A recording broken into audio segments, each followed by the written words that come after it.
Sir Gilbert ni mwalimu wa neno la Mungu kwa zaidi ya miaka 18. Pia ni mkufunzi wa vyuo vya Biblia na ni mwangalizi wa section ya Ukonga. Vile vile ni mwalimu mbobevu wa masomo ya uongozi na uamsho. Wahudumu makongamano ya jimbo, section na kanisa la mahali pamoja, na watu wengi wanavutiwa sana na namna Mungu anavyomtumia kwa namna ya kipekee kwa mafundisho na nguvu za Mungu za uponyaji, ishara na miujiza. Karibu katika somo la leo.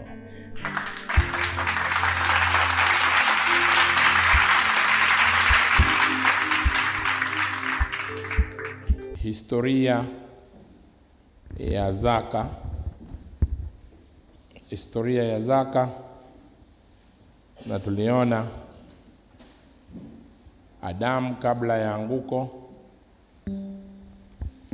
Katika somo letu hilo la historia ya zaka, tuliona Adamu kabla ya anguko. Alafu tukaja kuangalia Ibrahim na zaka. Ibrahim na zaka, na ni kipengele ambacho tuliweza kuishia pale hiyo Jumatano, na ilitakiwa tuende kipengele cha 3 ambacho kilikuwa kinaongelea kuhusiana na Yakobo na zaka. Katika historia ya zaka tulimuona Adamu kabla ya anguko, tukaona Ibrahim na zaka, na kipengele chetu cha 3 kilikuwa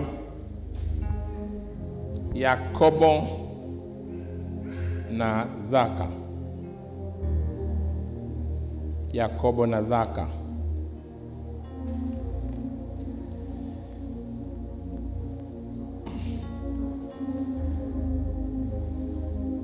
Katika darasa hili ambalo tulilianza Jumatano, linalohusiana na zaka, na tuliona tuanze na historia ya zaka kwa sababu watu wengi wanasema zaka au fungu la 10 lilikuwa wakati wa sheria tu. Zaka au fungu la 10 lilikuwa wakati wa sheria tu, jambo ambalo sio kweli. Zaka au fungu la 10, tukiangalia katika historia ya darasa letu, utaona wazi kwamba zaka ama fungu la 10 limekuwapo kabla ya sheria. Kabla ya sheria,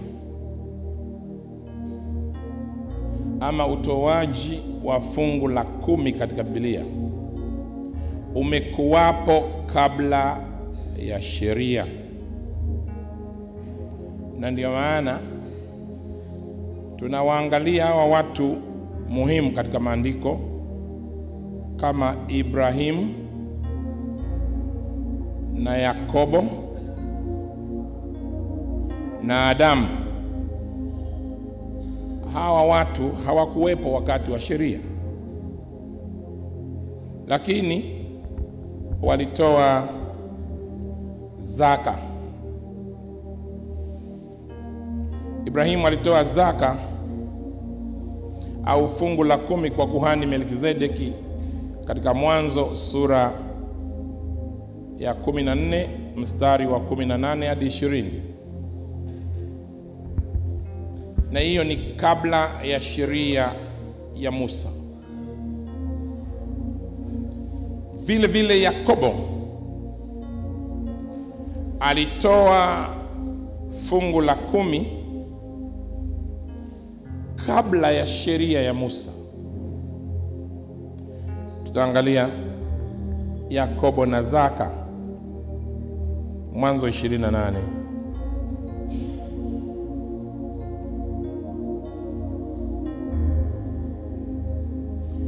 Katika Mwanzo 28 mstari wa 20 hadi mstari wa 22.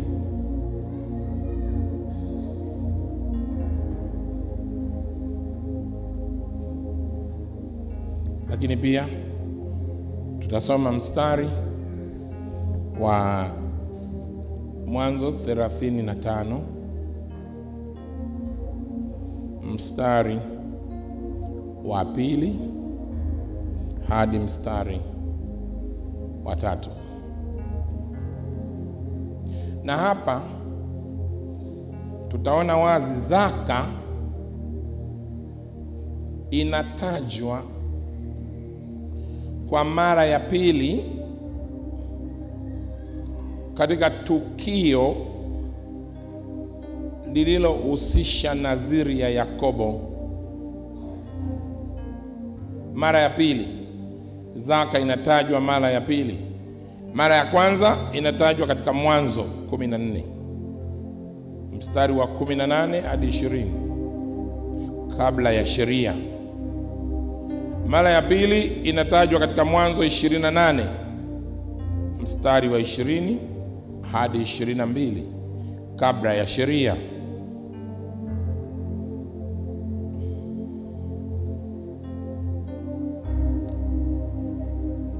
Kwa mtiririko huu, basi ni dhahiri kwamba kanuni hii ilikuwa miongoni mwa tunu zilizoutawala ulimwengu wa mababa, kanuni ya kutoa zaka. Na ndio sasa tunasoma Mwanzo 28. Kisha Yakobo akaweka nadhiri akisema, kama Mungu akiwa pamoja nami,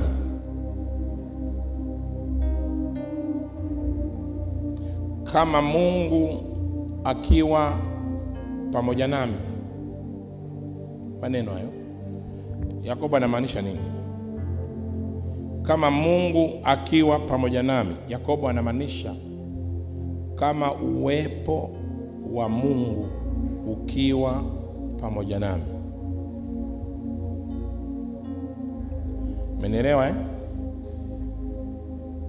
Uwepo wa Mungu ukiwa pamoja nami. Ndiyo sentence.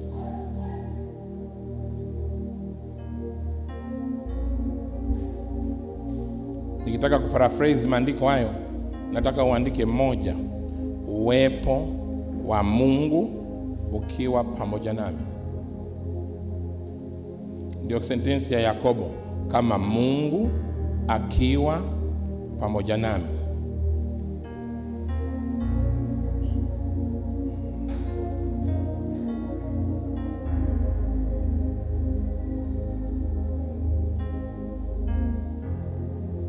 Hiyo sentensi Yakobo anamaanisha uwepo wa Mungu.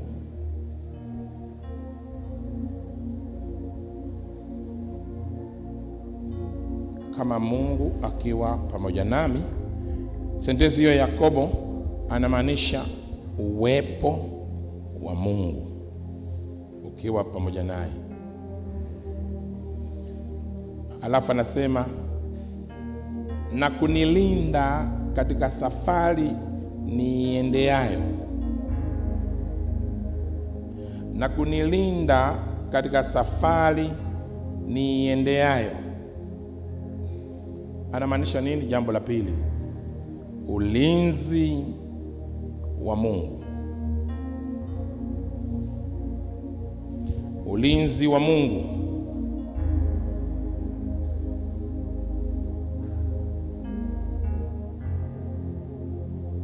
Hiyo jambo la pili. Akinipa chakula nile na nguo nivae na nirudi salama nyumbani kwa baba yangu. Yakobo anamaanisha nini hapo? Anamaanisha ndoto timilifu.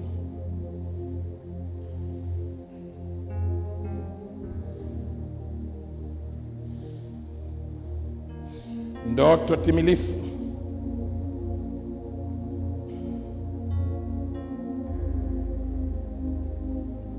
Yakobo anasema hapo ndipo Bwana atakuwa Mungu wangu, nalo jiwe hili nililolisimamisha kama nguzo litakuwa nyumba ya Mungu. Na katika yote utakayonipa nitakutolea wewe nini? Sehemu ya 10. Nimeshakwambia mambo matatu. Jambo la kwanza nimekwambia maana yake nini? Na uwepo wa Mungu ukiwa pamoja nawe. Jambo la pili,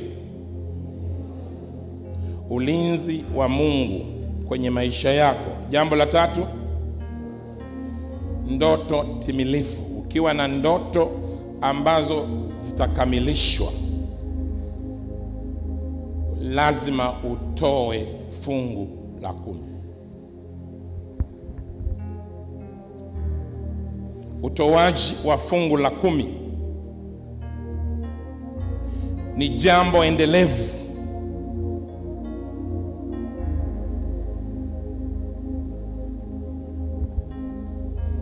Lisiloepukika. Kwa sababu hakuna binadamu ambaye hana uwepo wa Mungu kwenye maisha yake. Na hakuna binadamu ambaye hana ulinzi wa Mungu.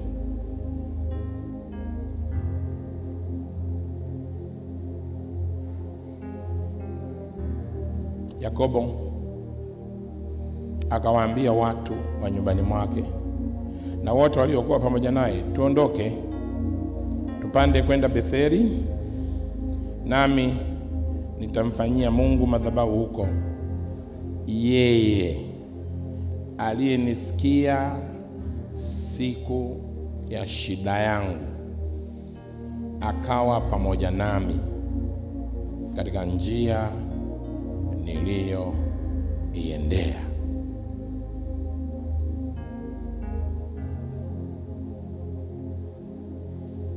Mistari hii tuliyoisoma inathibitisha kuwa mababa Yakobo na Ibrahimu waliitii kanuni ya kutoa zaka. Ibrahimu na Yakobo wanaitwa mababa.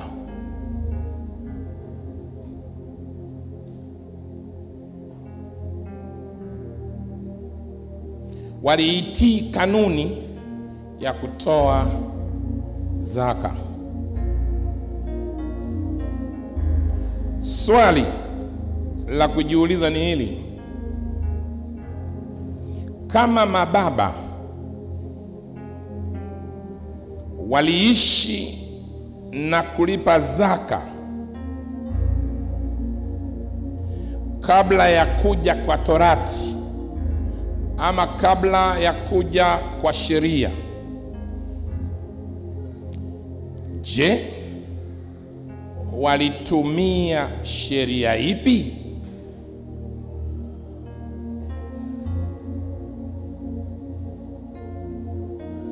Swali hili litatusaidia kuondokana na uongo unaopigiwa upatu na wakosoaji kuwa zaka ilianzishwa na Musa. Zaka haikuanzishwa na Musa. Zaka ilianzishwa na Ibrahimu.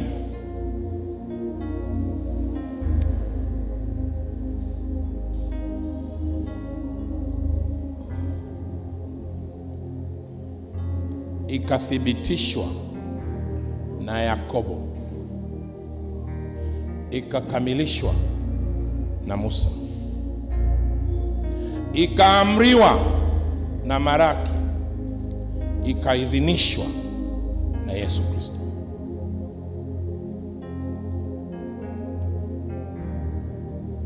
Kwa hiyo zaka haikuanzishwa na Musa.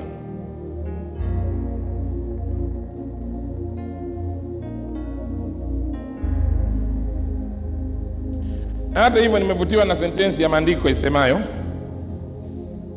na katika yote utakayonipa nitakutolea wewe sehemu ya 10. Tuseme wote, na katika yote utakayonipa nitakutolea wewe sehemu ya 10. Twende.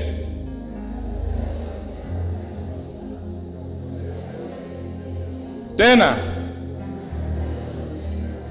Ndiyo.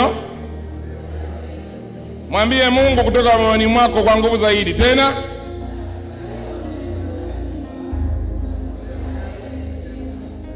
Unaelewa maana hiyo sentence? Maana yake ni kwamba katika yote yatakayokuwa mikononi mwako utakuwa umepewa na Mungu. Na Mungu akikupa yoyote atakayokupa, utatoa nini? Kwa hiyo tunatoa sehemu ya 10 katika yote ambayo Mungu ametupa. Tuko pamoja ndugu zangu?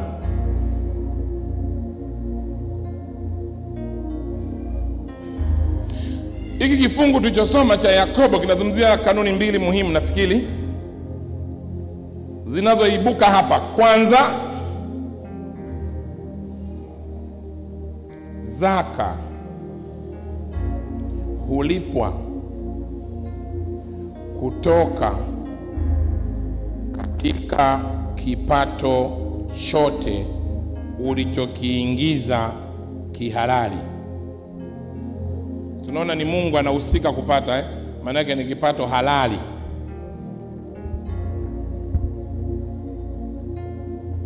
Hilo ni jambo la kwanza. Zaka hulipwa kutoka katika kipato chote ulichoingiza kihalali, ama ulichojiingizia kihalali. Jambo la kuzingatia hapo, halali. Amen.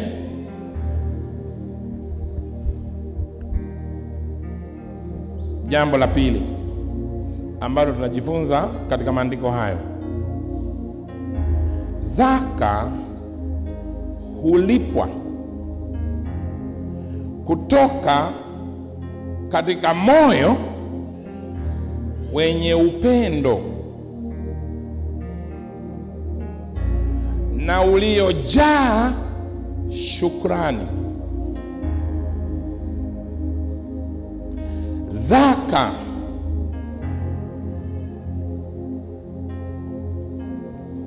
hulipwa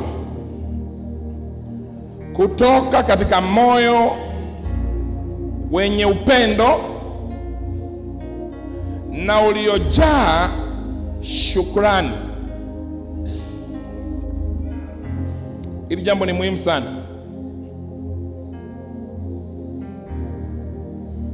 Moyo uliojaa upendo na uliojaa shukrani. Hii ni kanuni ya pili tunajifunza kutoka katika maandiko ya Mwanzo 28, 22, 20 mpaka 22.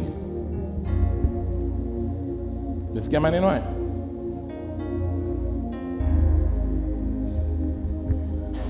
Narudia, na nikipenda nirudie pamoja na wewe. Katika kanuni ya pili ambayo tunajifunza muhimu, zaka hulipwa kutoka katika moyo wenye upendo na uliojaa shukrani. Tuseme maneno hayo.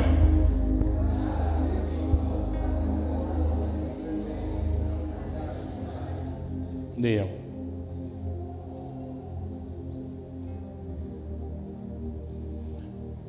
Kutoa huku kumejengeka katika neno la Mungu.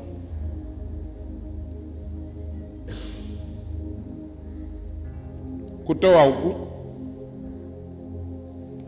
kulikojaa upendo na kulikojaa moyo wa shukrani kumejengeka, ama msingi wake unatokana na neno la Mungu. Katika Yohana sura ile ya 3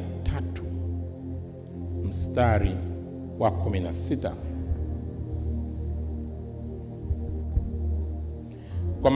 kwa maana jinsi hii Mungu aliupenda ulimwengu hata akamtoa mwanae wa pekee.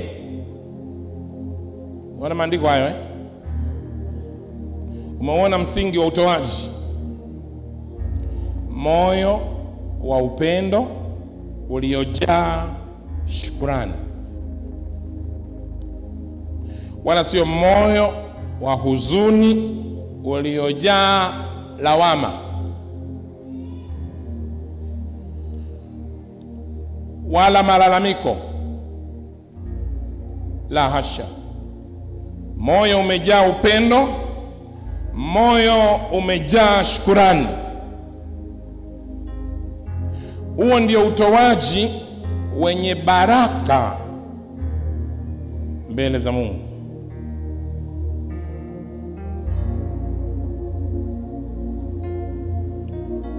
Naweza kusema maneno haya: unaweza kutoa bila kupenda, lakini hauwezi kupenda bila kutoa.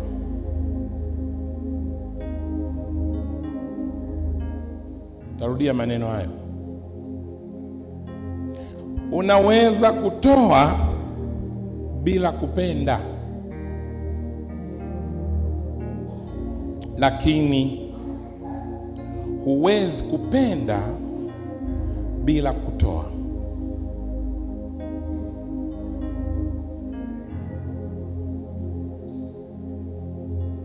Kwa nini? Kwa sababu hakuna upendo usioambatana na kutoa. Hakuna.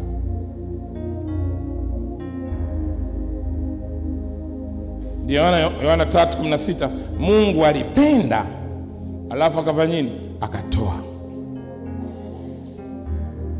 Msingi mkubwa wa mambo ya Mungu ili kupata baraka umewekwa pale. Yohana 3:16, lazima upende, na kama utapenda, moyo wako utakuwa umejaa upendo na umejaa shukrani. Ndio utafanya nini? Utatoa. Utoaji unaoleta baraka. Sema maneno haya: unaweza kutoa bila kupenda, lakini hauwezi kupenda bila kutoa. Sawa sawa kabisa. Zaka si kanuni ya kawaida kama watu wengi wanavyofikiria.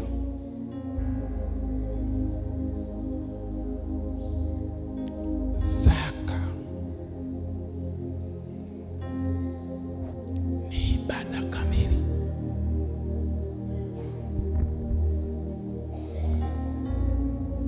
Zaka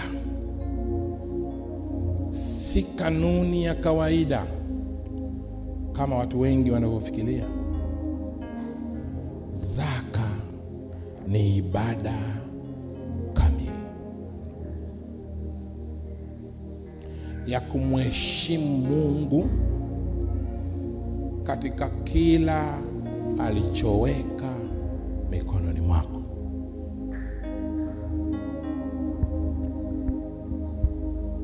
Ibada kamili.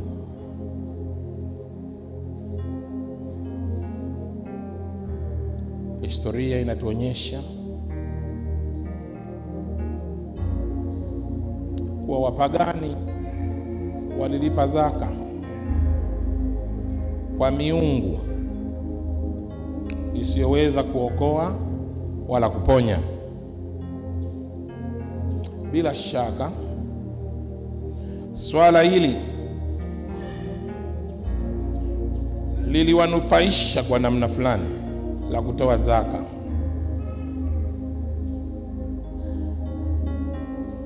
Lakini tofauti na hao,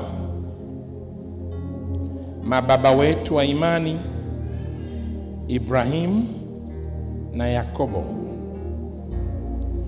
walilipa zaka kama ishara ya kumshukuru Mungu kwa yale aliyowatendea. Walilipa zaka kama ishara ya kumshukuru Mungu kwa yale aliyowatendea.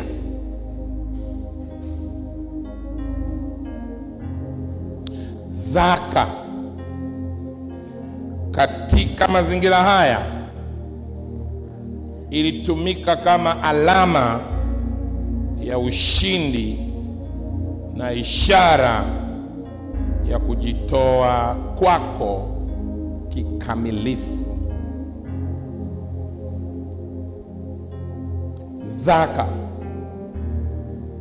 katika mazingira haya ilitumika kama alama ya ushindi na ishara ya kujitoa kwao kikamilifu dhidi ya maadui.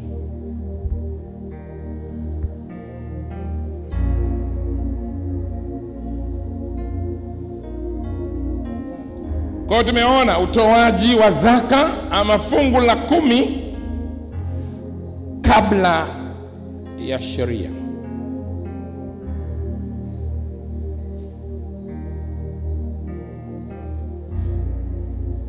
Kabla ya sheria. Nataka kwenda na sehemu ya pili. Zaka au fungu la 10 wakati wa sheria ya Musa.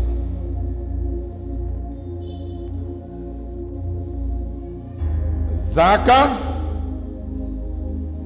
au fungu la 10 wakati wa sheria ya Musa.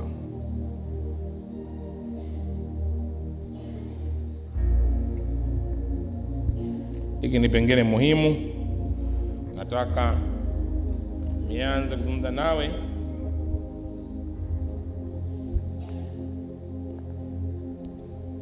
ambacho ndicho darasa letu la leo, na kichwa cha somo cha darasa letu la leo kitapaswa kuwa kwa nini zaka? Kwa nini zaka?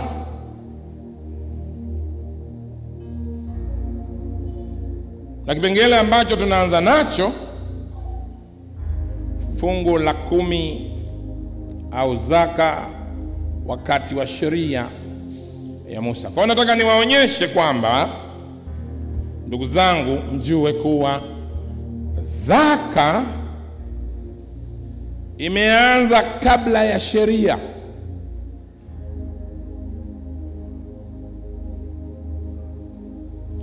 Na ndio maana Ibrahimu alipata maelekezo ya kimungu ya jambo hili, kuwafundisha wanawe na watu wa nyumbani mwake, kuonyesha hili jambo la kutoa zaka ni jambo endelevu. Kwa hiyo alikuishia wakati ambao haukuwa wa sheria, limeanza kabla ya sheria, na sasa limefika hatua wakati wa sheria ya Musa. Nataka tusome kidogo labda.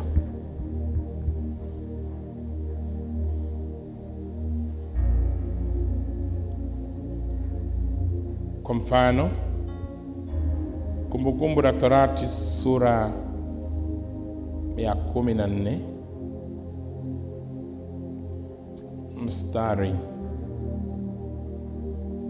wa 22.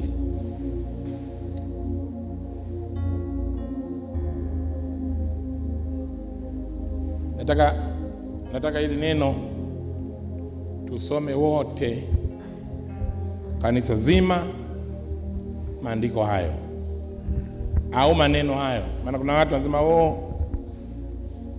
zaka ilikuwa wakati wa sheria, au zaka hatutoi leo. Kwani wenyewe wanasoma Biblia gani? Umefika Kutoka au umefika Kumbukumbu la Torati 14:22? Umefika? Hebu nisomee kwa nguvu, sikia sentensi hiyo.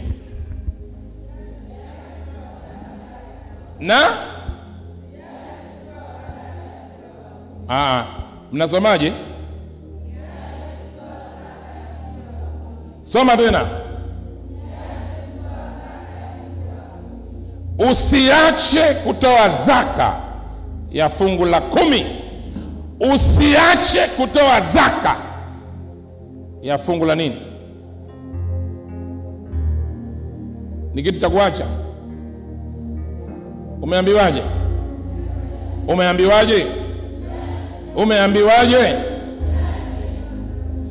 Ni nani anayosema huyo? Mungu kanyoka tu hivi. Usiache kutoa zaka ya fungu la 10. Katika maongeo yote ya mbegu, si ndio? Katika maongeo yote ya mbegu zako yatokayo shamba, mwaka baada ya nini? Ya mwaka. Umeona andiko hilo? Au anakuambia zaka imepita na wakati? Nani anakuambia maneno hayo? Kutoa zaka hatutaacha. Tumeambiwa tusiache kutoa zaka. Na huu ni wakati wa sheria ya Musa. Musa anathibitisha utoaji wa zaka ni jambo halali, sio la kuacha.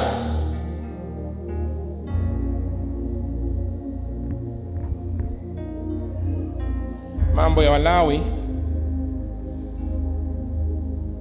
27 mstari wa 30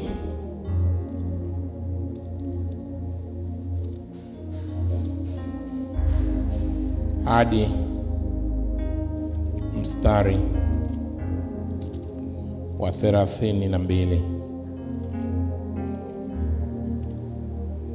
Mambo ya Walawi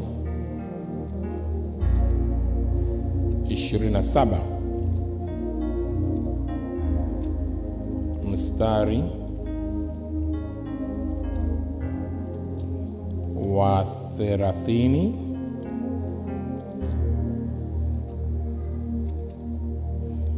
hadi mstari wa 32. Sijui kama tumefika. Biblia inasema hivi. Na zaka inakuwaga ni ya nani? Zaka inakuwa ya nani? Tusome hapa. Anasemaje? Tena zaka yote ya nchi, kama ni mbegu ya nchi ama kama ni matunda ya nchi, ni ya nani? Ni takatifu kwa nani? Umewahi kusikia kwa sababu ya nyakati tulizonazo mambo matakatifu yanaachwa kutendwa?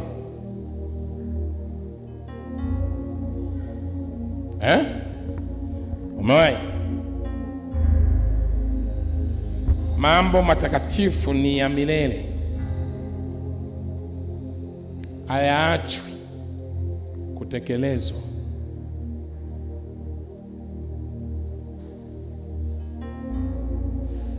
Na ukisikia maneno ni takatifu kwa Bwana, maana yake zaka imetengwa kwa ajili ya Mungu.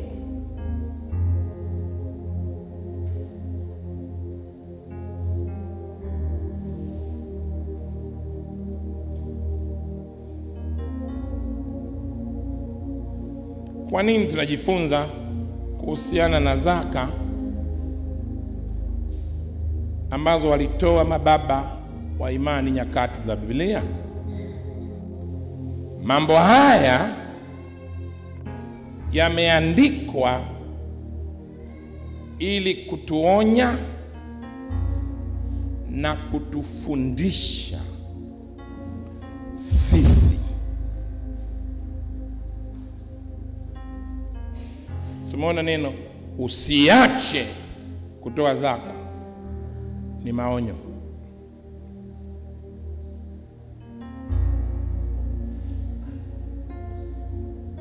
Ibrahimu, Yakobo walitoa zaka ya vitu vyao vyote, fundisho ambavyo Mungu aliweka mikononi mwao, walivitolea zaka, fundisho. Zaka ni mali ya Mungu. Jamani, haleluya. Maandiko yanasemaje? Na kama mtu akitaka kukomboa chochote cha zaka yake, ataongeza sehemu yake ya 5 juu yake. Wale wanaolaza zaka, hiyo ni fine, kwa sababu Mungu hataki watu walaze zaka.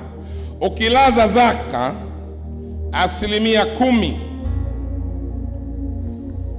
ukasema nitatoa mwezi ujao utatoa hiyo 10%, utaongeza na 5% juu yake. Ndio maelekezo haya. Kwa nini? Kwa sababu Mungu hataki watu walaze zaka. Unaona maneno haya? Kwa nini? Zaka ni mali ya nani? Ni ya nani?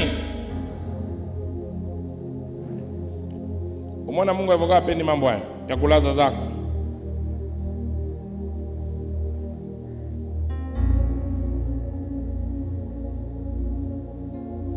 Tena zaka yote ya ng'ombe au ya kondoo, kila apitaye chini ya fimbo, sehemu ya 10 watakuwa ni watakatifu kwa nani? Kwa Bwana. Hata angalia kwamba ni mwema au kwamba ni mbaya. wala hata mbadili. Na kama akimbadili na yoyote, ndipo wote wawili, huyo na huyo waliobadiliwa, watakuwa ni watakatifu hata fanya nini? Kombolewa. Yaani hapa ni mziki. Ilikuwa akipita labda ng'ombe na yuko fimbo, akapita ng'ombe pale hakuwa sawa sawa, ukasema huyu ng'ombe sio sawa sawa kumtolea Bwana, nitambadilisha huyu ng'ombe na ng'ombe mzuri. Mungu anasema, yani sio kwamba utamtoa huyu aliyeenda upande wa Bwana, utaongezea huyu unayeona we mzuri aende upande wa Bwana. Sio naomba nimtoe huyo ana matatizo nimuweke huyu mzima. No, wote wawili, huyo aliyeenda na huyu uliyemkusudia, peleka. Mmenielewa? Mmeona maneno ya Bwana hayo? Na hapa ni wakati wa sheria ya Musa. Tumeona kabla ya sheria walitoa zaka. Wakati wa sheria walitoa nini? Walitoa zaka. Vizuri sana.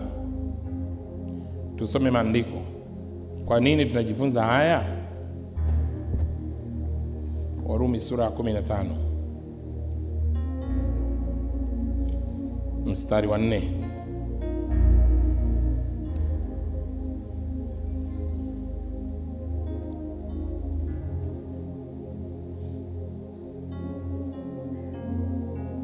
Warumi 15 mstari wa 4.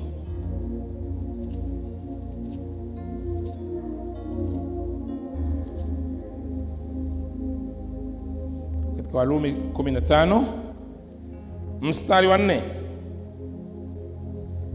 Unaweza kunisomea andiko hilo? Tusome.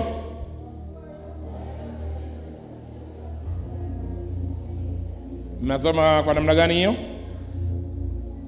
Someni vizuri.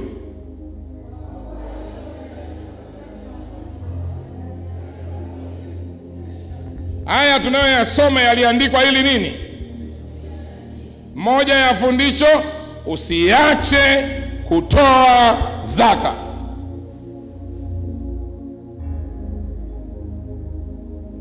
Fundisho jingine, utatoa zaka kwa kila kitu Mungu alichoweka mikononi mwako.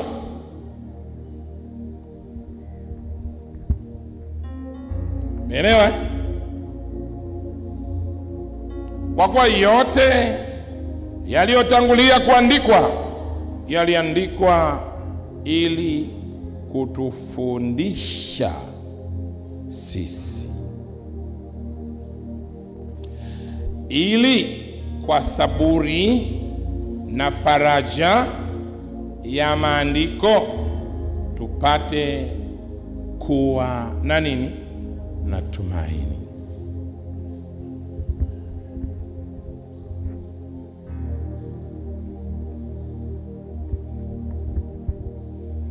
Pate kuwa na tumaini.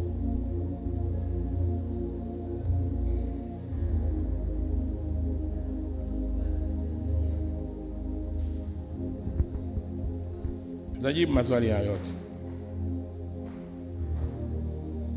Tutajibu yote. Ngoja kwanza tunyooshe kazi.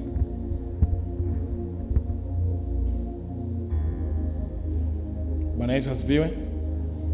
Kwani hamjaona kuna matunda utatoa nini? Hamjasoma? Mmesoma hamjasoma? Twende. Tutakuja kujibu swali lako. Mmesoma kuna matunda utatoa nini?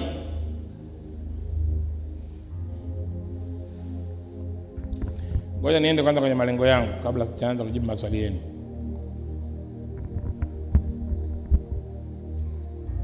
nataka kuthibitisha fungu la 10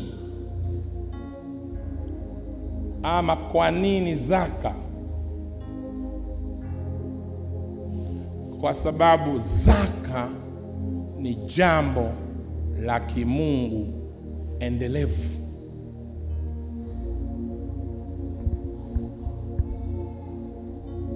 Nataka fungu la 10 au zaka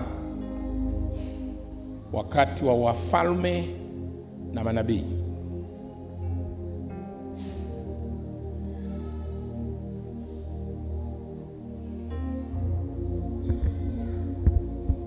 Fungu la 10 au zaka wakati wa wafalme na manabii.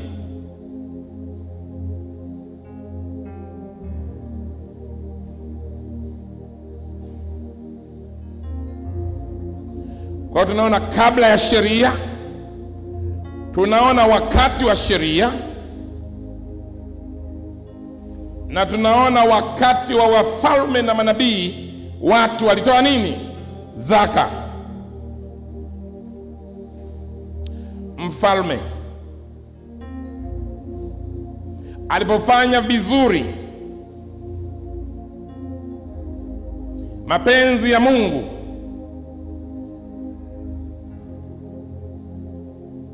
alisisitiza watu watoe fungu la 10 la mapato yao.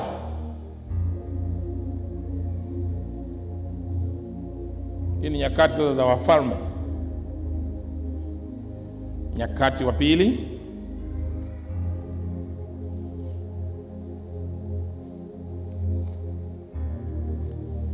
(31) mstari wa 5.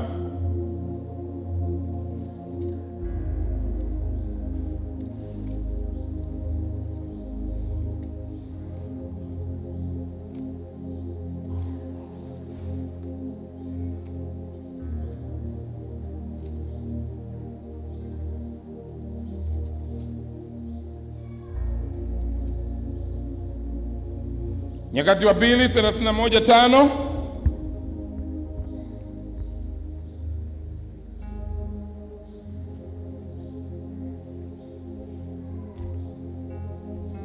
Andiko anasema hivi: mara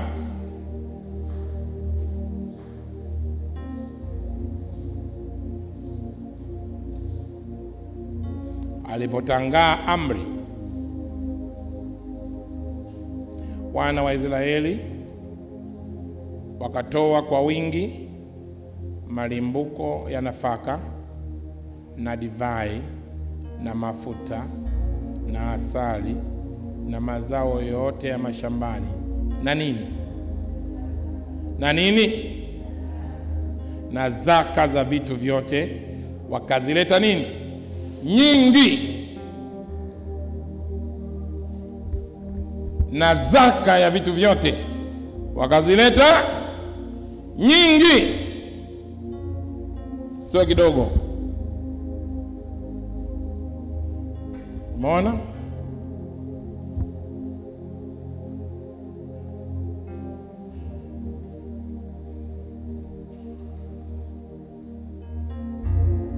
Fungu la 10 wakati wa Agano Jipya.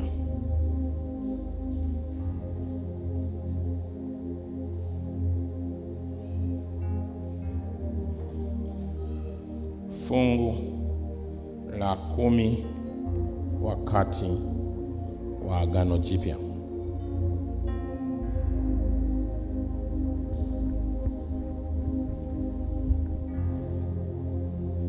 Maneno zaka au kulipa zaka yametajwa mara 4 tu katika Agano Jipya.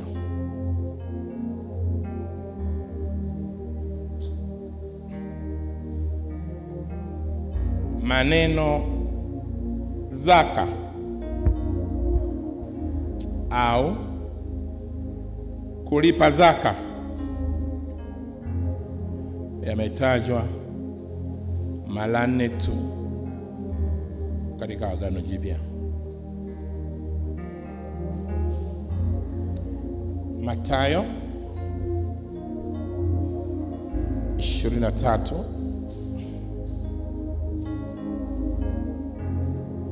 23.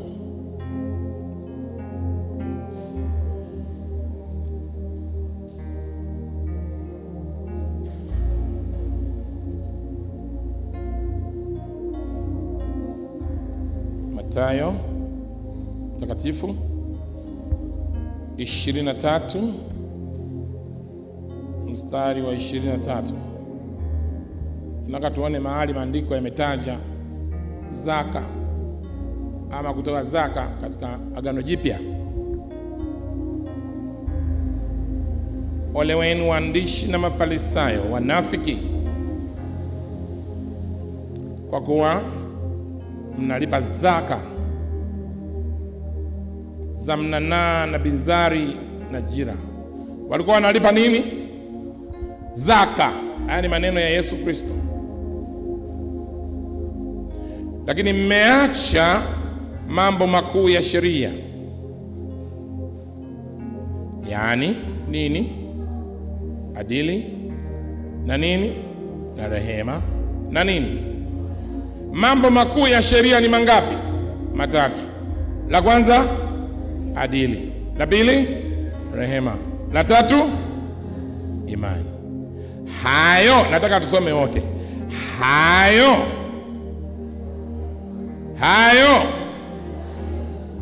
Hayo imewapasa kuyafanya, wala yale mengine msifanye nini? Ni nani huyu? Yale mengine ni yapi? Yale mengine ni yapi? Na wauliza, yale mengine ni yapi? Sio ya kuacha. Zaka, kulipa zaka sio jambo la kuacha. Sikia wahubiri siku hizi sijui ametoka wapi. Yesu hajawahi kuongelea zaka. Hapa anaongelea nini?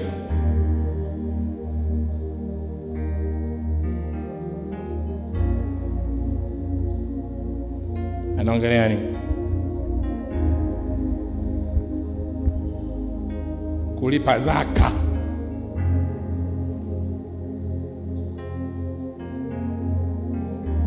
Ole wenu waandishi na Mafarisayo wanafiki, kwa kuwa mnalipa zaka za mnanaa na bizari na jira. Yaani hawa jamaa walikuwa wanachukua zaka mpaka kwenye viungo vidogo vidogo. Unauza binzari unalipa zaka, unauza mnanaa unalipa zaka. Hivi ni viungo. Yesu akasema, nimeona kwenye zaka mmeendelea vizuri, mnachukua mpaka kwenye viungo.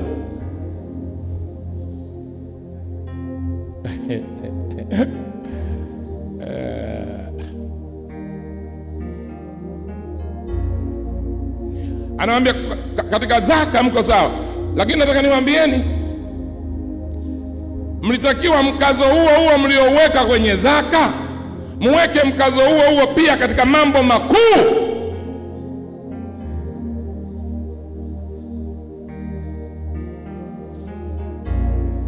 Adili, mambo makuu ya sheria, adili na rehema na nini?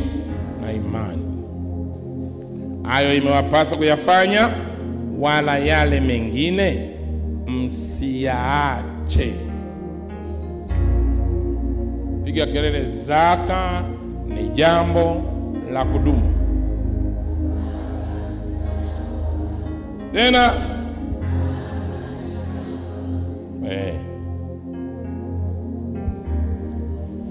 wako wahubiri ambao wamechanganyikiwa siku hizi, wanawaondoa watu katika kweli za Mungu, wanawaelekeza watu nje ya mapenzi ya Mungu.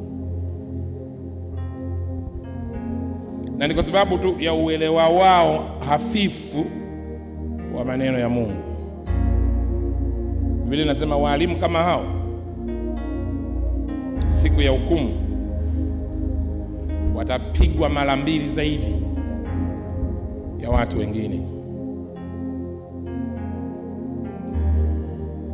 Angalia Luka 11 mstari wa 42.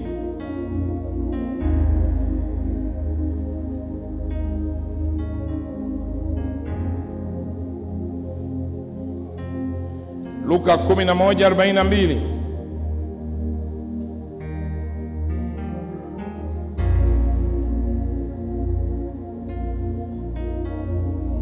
Kuna kitu cha ziada pale.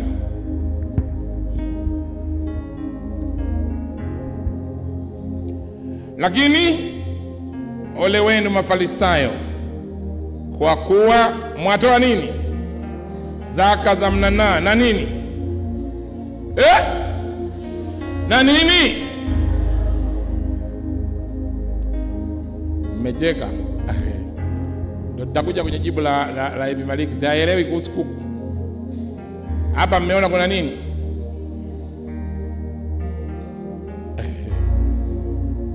Na mchicha na kila mboga, na huku mwaacha mambo ya nini?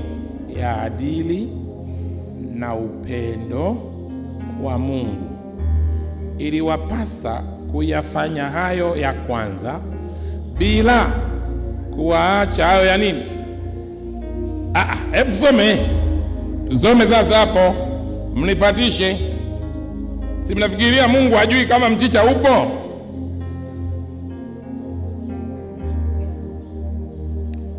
Lakini ole wenu Mafarisayo, kwa kuwa mwatoa zaka za mnanaa na mchicha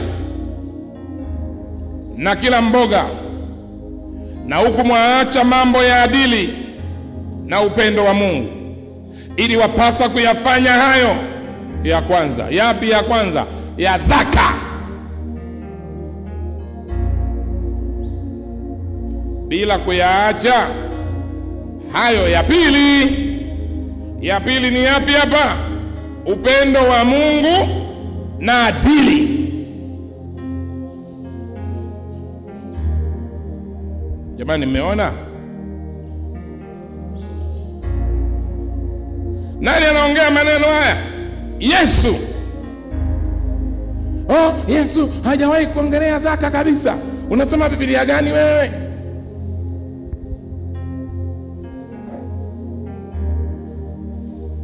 Huyu nani hapa anaongelea?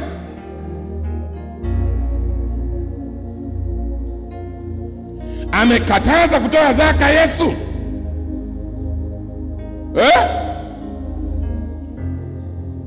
Kasema zaka iwe ya kwanza, lakini yako pia mambo ya pili.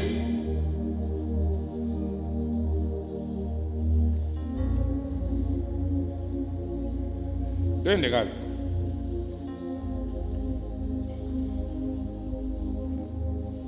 Luka 18 mstari wa 12.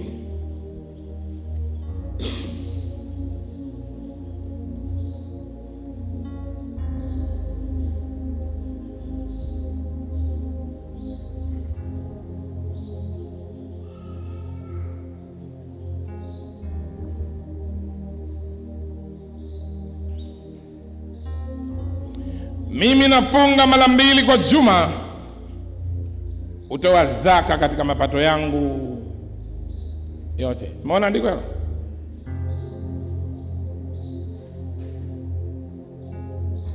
Hujamuelewa huyu jamaa anayesema hapa. Huyu jamaa alikuwa kwenye maombi na anafanya quotation ya utofauti wake na jirani yake. Labda nikusomee mstari wa 9. Akawaambia mfano huu: watu waliojikinai ya kuwa wao ni wenye haki, wakiwadharau wengine wote.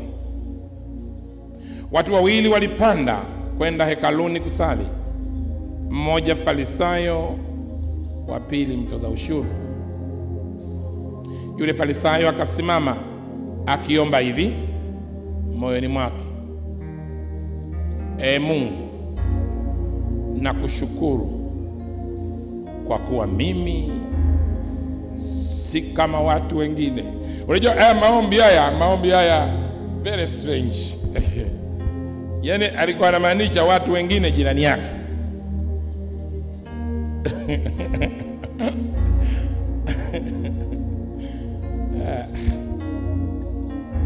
Na huyu jirani yake ni mtoza ushuru. Yaani huyu farisayo alikuwa anajua huyu jamaa anatoza ushuru, huyu jamaa anafanya kazi TRA. Kuna mambo mengi mabaya huko wanafanya hawa, na ana ushahidi.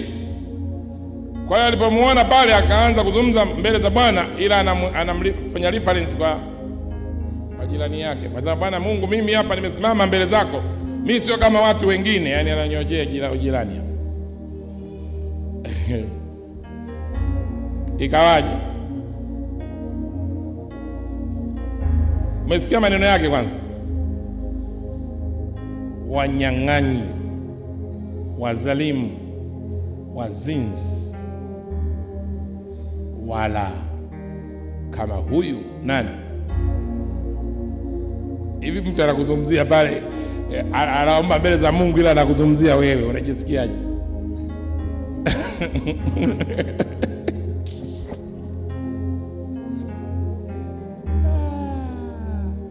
Sasa tofauti yake anayoiweka ndio very important. Ndio nasikia mimi nafunga mara 2 kwa juma, hutoa zaka katika mapato yangu yote.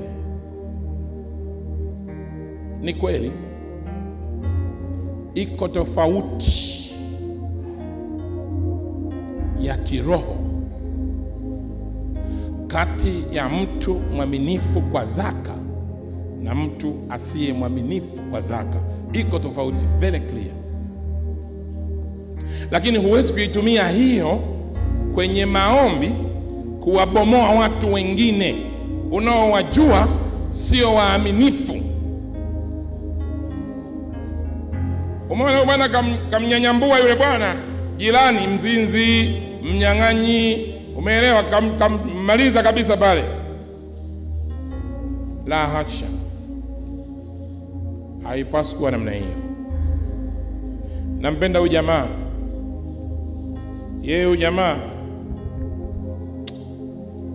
alikuwa amekuja kurekebisha mambo yake. Maandiko yanasema, lakini yule mtoza ushuru alisimama mbali, wala hakuthubutu hata kuinua macho yake mbinguni, bali alijipiga kifuani akisema, Mungu, uniwie radhi, mimi ni mwenye dhambi. Unaona anajua, na ndio maana amekuja mbele za Mungu kutengeneza. Umenipata 14, nawaambia huyu alishuka kwenda nyumbani kwake amehesabiwa haki kuliko yule, kwa maana kila ajikwezae atafanyaje? Atadhiriwa, na ajidhirie atafanya nini? Atakwezwa. Mungu anatufundisha nini? Usijihesabie haki kwa kutoa zaka, kwa sababu zaka sio hela yako. Zaka ni ya nani? Huwezi kujisifu kwa kumrudishia mtu hela yake. Mimi nimerudisha hela yake hatu. Hasa ndio nini? Uitakao ujisifu, nimempa pesa ambayo haikuwa yake. Si kama mnanielewa? Maana nyingi walokole, bwana mimi natoa zaka, kwa nini ananipata haya? Kaa kimya. Zaka hela yako.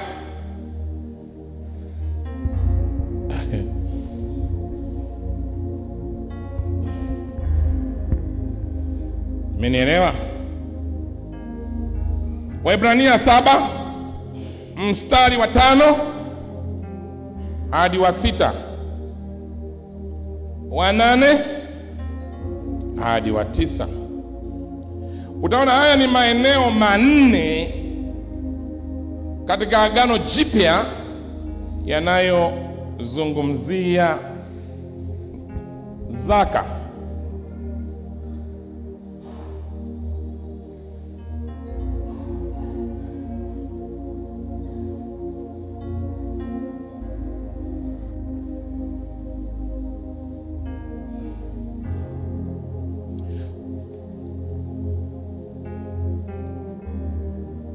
Rejea zote hizi zinazungumzia matumizi ya neno hili katika Agano la Kale na jinsi msamiati huu unavyotumika miongoni mwa Wayahudi sasa. Hata hivyo, ni vyema ikaeleweka kuwa katika Agano Jipya Mkristo halazimishwi kulipa zaka, lakini kwa kuwa tumemwamini Kristo,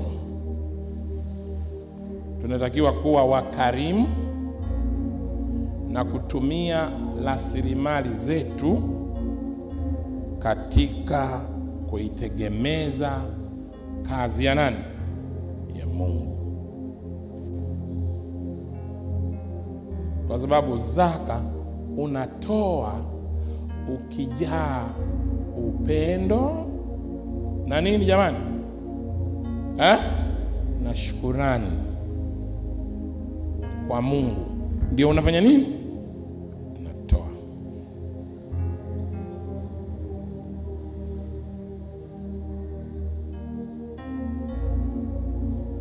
Mafundisho ya Yesu Kristo yanatuonyesha jinsi ambavyo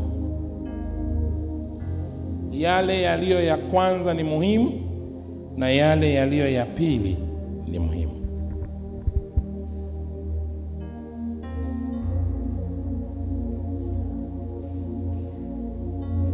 Na Yesu Kristo anatuonyesha jinsi inavyotupasa kutoa zaka,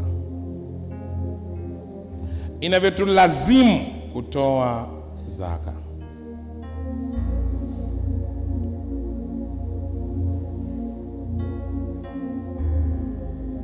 Ziko kanuni za kutoa zaka.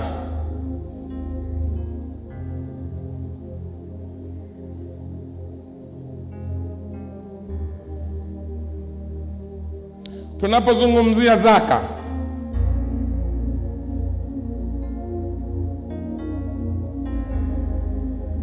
tunamrejea Bwana wetu Yesu Kristo kama Yohana 13:13.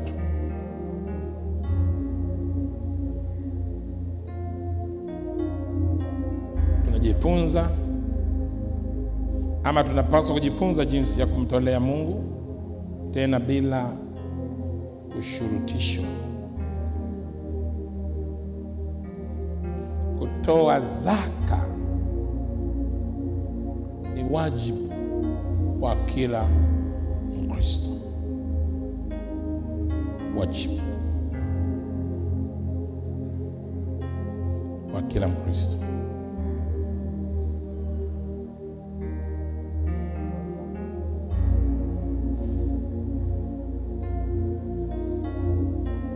Wajibu wetu.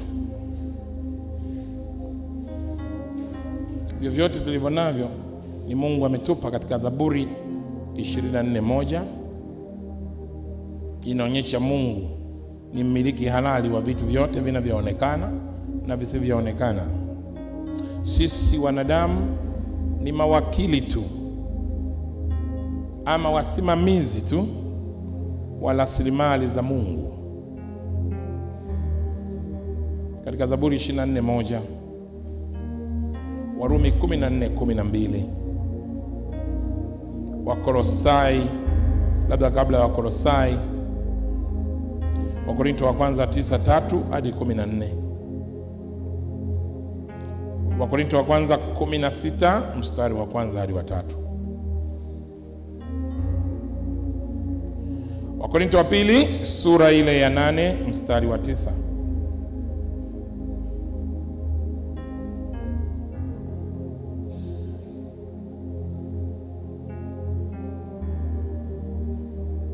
Nataka niseme sentensi hii kabla sijaendelea. Hata hivyo, pesa kwa asili yake si nzuri na wala si mbaya. Nitarudia. Hata hivyo, pesa kwa asili yake si nzuri na wala si mbaya. Kwa nini nimesema hivyo? Kwa sababu uzuri wa pesa ama ubaya wa pesa unategemeana na tabia ya mtu mwenyewe aliyepata pesa. Umenipata eh? Ndio maana kuna msemo wa Kiswahili unasema, pata pesa tujue tabia yako. Watu wengi ni wanyenyekevu kwa sababu hawana nini? Pesa zikimtembelea ndio unampata sasa yule mtu mwenyewe halisi.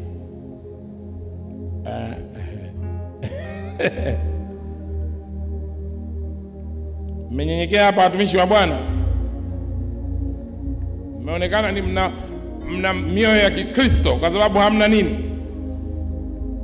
Zikija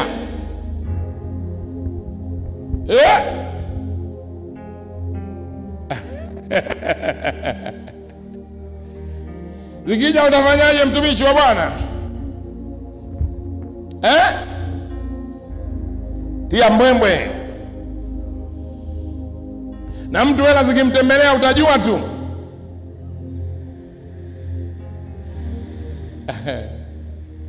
Bwana tusaidie sana.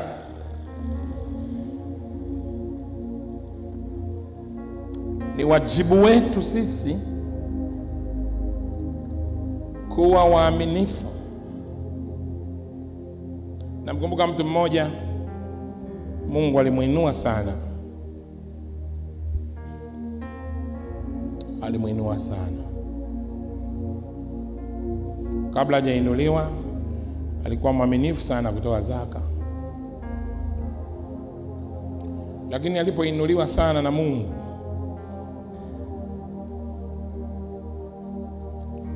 akafika mahali anasema zaka aliyokuwa anatoa baada ya kuinuliwa sana na Mungu ni zaka kubwa ya kutisha. Akasema hii zaka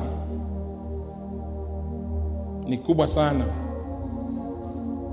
haitoshi mimi kuitoa hii zaka kwenye kanisa moja. Bora ni gawe kwenye makanisa mengine, kwa sababu ni zaka kubwa sana alikuwa anatoa katika kanisa hilo. Mungu akazungumza na mchungaji akasema, nenda kamsaidie yule ameharibika. Kwa mchungaji akamfuata, na mchungaji alikuwa mwaminifu sana. Unajua mimi sipendi kuongelea zaka hata siku moja. Ningekuwa mimi hata siji, kwa sababu najua mwisho wa siku atakayeaibishwa ni nani? Ni wewe mwenyewe. Ningemwambia Mungu, mimi huo muda sina mwenzangu, tuma mtu mwingine. Kuhusu kuongelea zaka ya mtu, peleka mtu mwingine. Wewe niache mimi nipambane na mashetani huko mtaani. Mwambie mtu mwingine. Akamwambia. Mchungaji akaenda akasema, nimekuwa namuomba Mungu, Mungu amenionyesha umepata shida katika eneo la zaka. Amenituma nije nikusaidie. Kwani shida yako ni nini? Yule akasema, ni hakika mchungaji, Mungu akwambia mimi nimepata shida. Nilipokuwa kanisani na hudhuria na natoa zaka, mapato yangu yalikuwa madogo. Sasa mapato yangu ni makubwa sana. Nikitoa zaka ni kubwa mno mchungaji, haitoshi tu kanisa lako. Kwa hiyo nimeona ni vizuri niwagawie na watu wengine.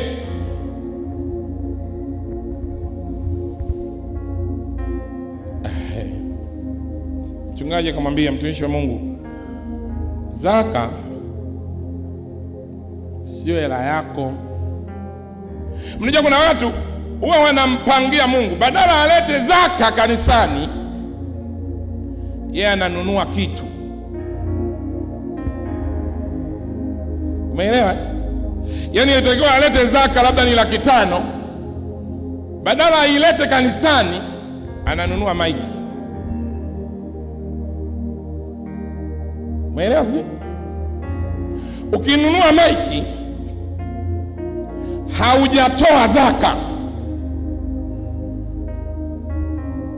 Umeona shida hii? Itakiwa ulete hiyo 500,000 wapi? Kanisani. Kama nini? Kama zaka. Alafu kama una mzigo wa kununua maiki, toa hela yako, nunua maiki. Unanipata sijui?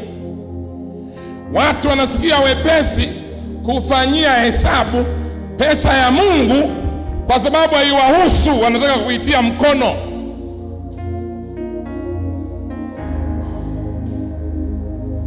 Yule mchungaji akamwambia, ndio maana Mungu alinisemesha nije nikusaidie. Hii ni pesa ya Mungu, ndio maana akanituma mimi. Wewe unatumia vibaya hela yake.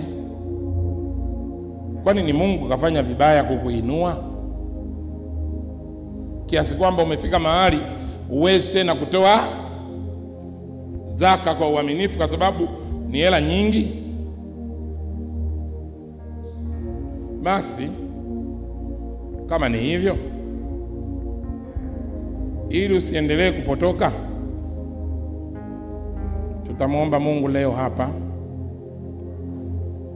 apunguze hicho kipato chako, akurudishe kwenye level zile za mwanzo ambazo ulikuwa unatoa bila hali hiyo.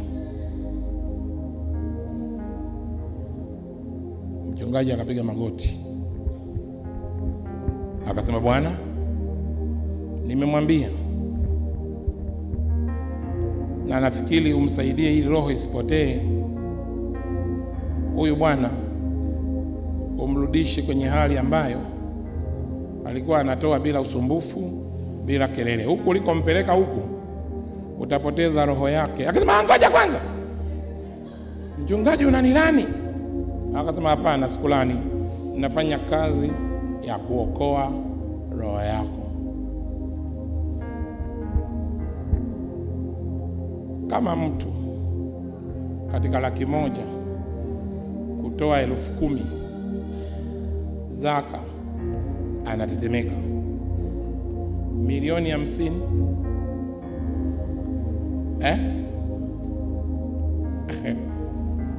1,50,000 utatoa bei gani? Utaleta 5,000,000?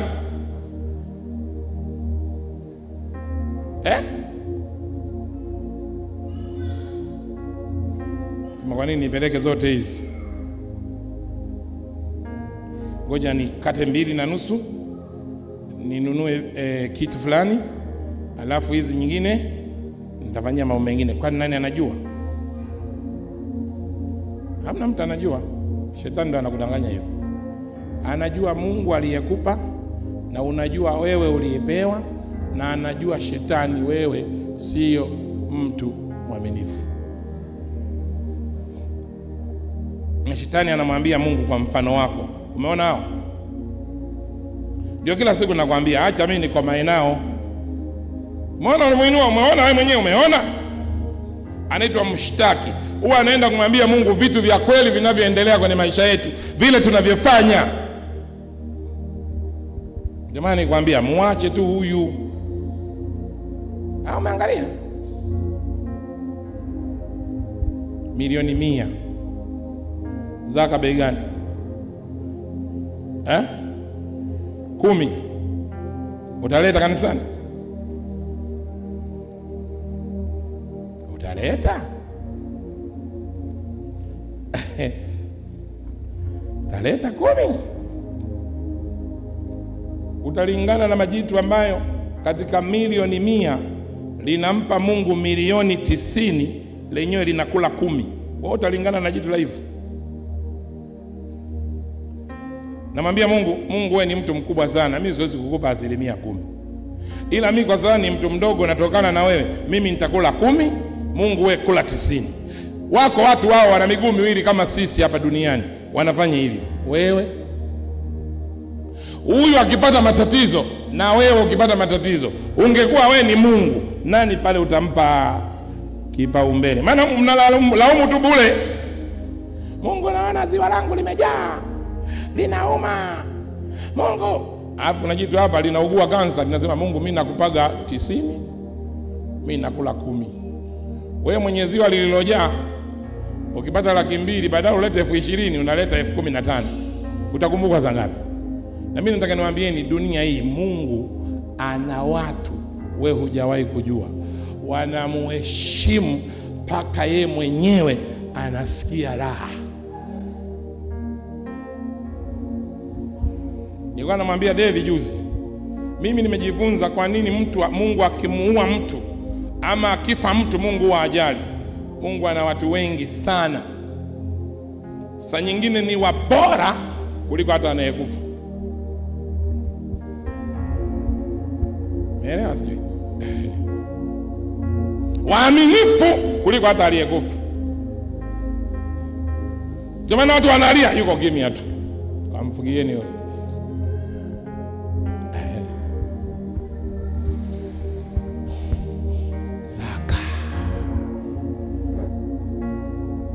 Zaka ina baraka. Mtoaji wa zaka mwaminifu ana baraka.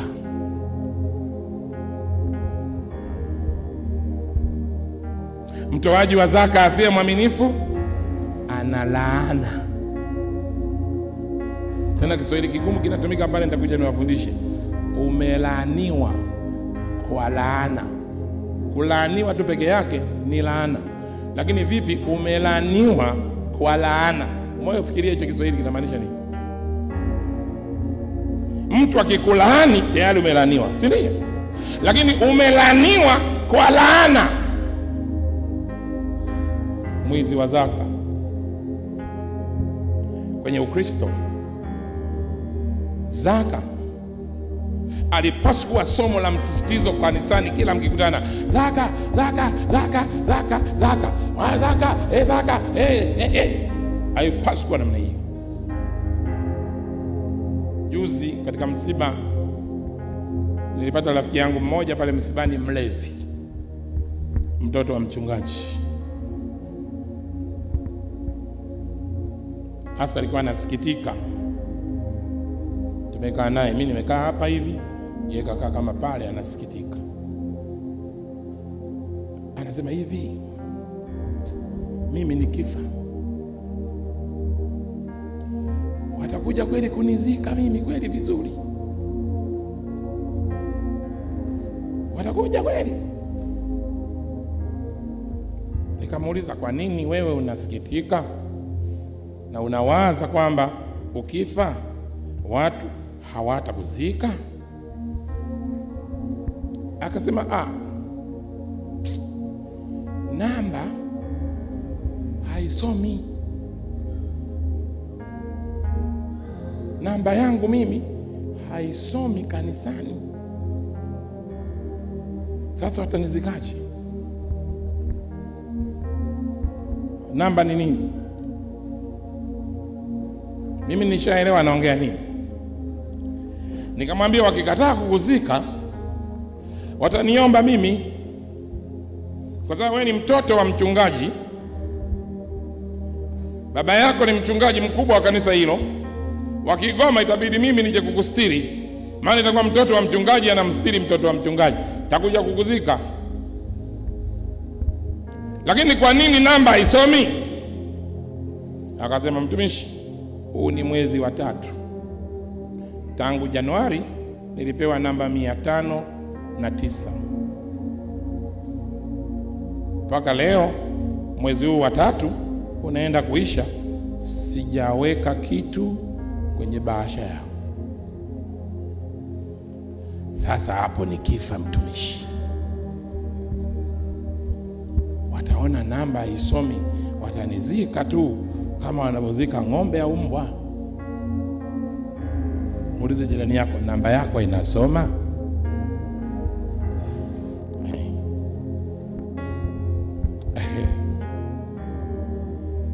Yako makanisa hayo, kabla hawajafanya jambo lolote, huwa wanaangalia ni namba yake ya zaka kanisani ni namba ngapi.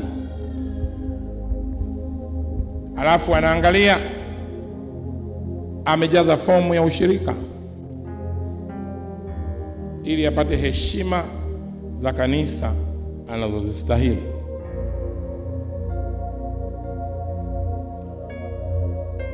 Mnawafanya wachungaji mpaka wanagombana na nyinyi kwa sababu ya nini?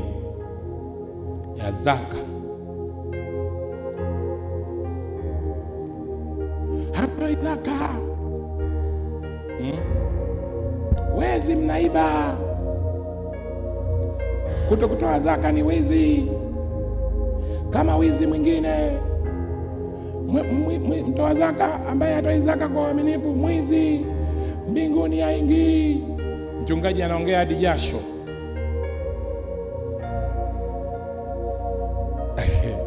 Anaongelea nini? Zaka. Makanisa yakipata watu waaminifu wanaotoa zaka kwa uaminifu, yatapunguza michango ya ziada kanisani.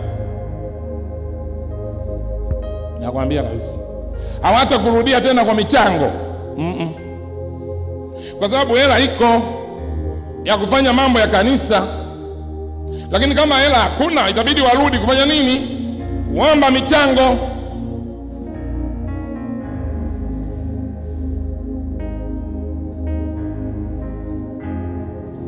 Toa zaka kwa uaminifu. Wewe ujiwekee uaminifu wako kwa Mungu, na tulijifunza 10% ya zaka ni mahali pa kuanzia. Meelewa? Napenda ile sentence, naomba niirudie.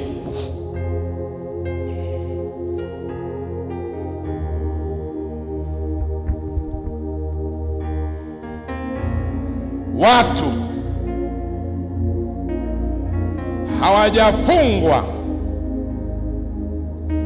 kwenye utoaji wa 10% tu wa zaka. Watu hawajafungwa kwenye utoaji wa 10% tu ya zaka. Hiki ni kiasi cha kwanza cha kuanzia. Wakristo wanatakiwa kujifunza jinsi ya kumsikiliza Roho Mtakatifu katika utoaji wao. Unaona? Unaweza kutoa zaidi ya 10% zaka. 10% ndio ya kuanzia na kuendelea mbele. Na wafahamu watumishi wa Mungu ambao hawatoi zaka 10% saizi. Wanatoa 30% kama Johnson Suleiman. Prophet Johnson Suleiman anatoa zaidi ya 30%. Mwaka huu anasema anataka kwenda kutoa zaidi ya 50%.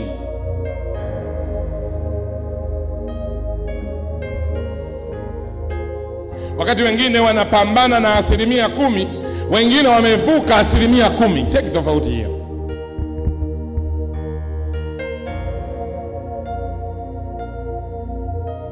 Wako watumishi wa Mungu ambao wanatoa 90%.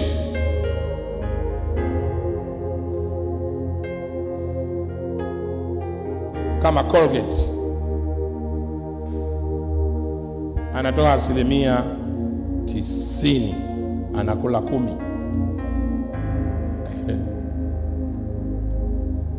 Amen. Jambo la muhimu ambalo nafikiria niliwahi kulisema miaka nenda miaka rudi, mkopo hautolei zaka.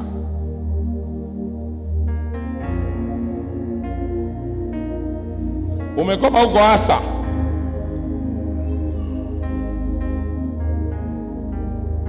utolei 10% mkopo.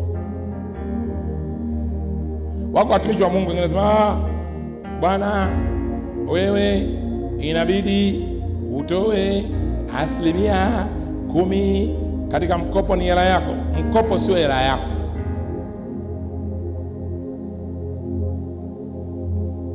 Umeelewa? Hatutolei zaka mkopo, sio hela yako. Hatutolei zaka ada. Umeelewa? Sijui umepewa ada na baba yako ya kulipa shule, wewe unatolea ada fungu la 10. Ada itolewi zaka. Asikudanganye mtu yoyote. Lakini wako watu wanafundisha, sio? Hatutoi zaka kwenye nini? Hatutoi zaka kwenye kodi ya nyumba. Hatutoi zaka kwenye mkopo. Upo? Hatutoi zaka kwenye ada.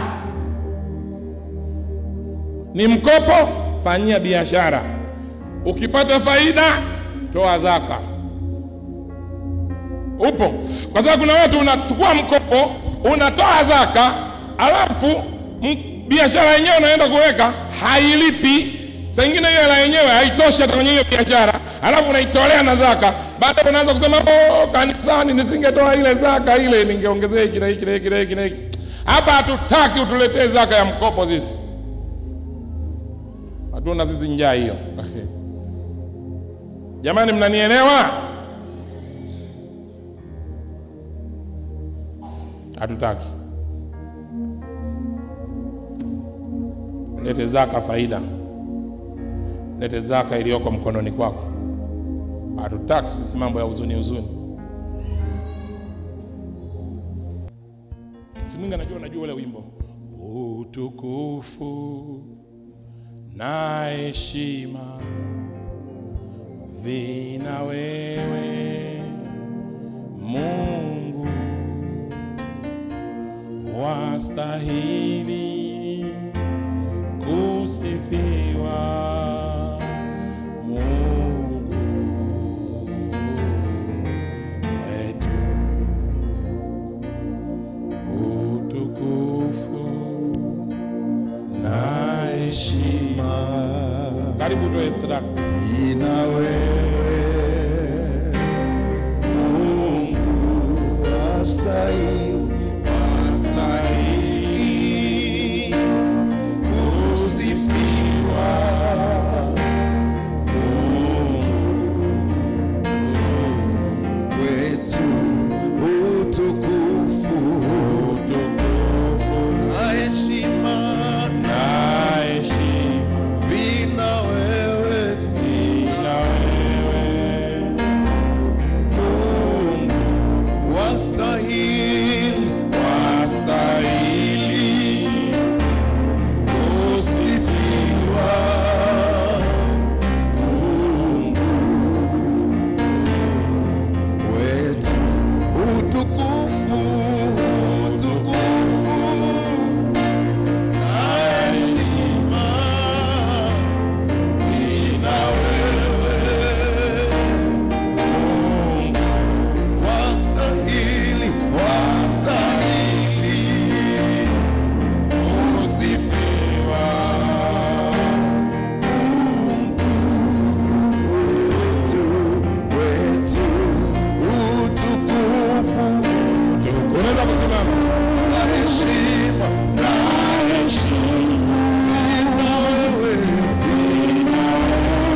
uimbaji New Creation Center lililopo Machimbo, Dar es Salaam. Sir Gilbert anapenda kukualika katika ibada zilizojaa uwepo wa Mungu, matendo ya miujiza na fundisho lisilogoshiwa. Ibada zetu ni kila siku ya Jumapili kuanzia saa 2 kamili asubuhi hadi saa 8 mchana.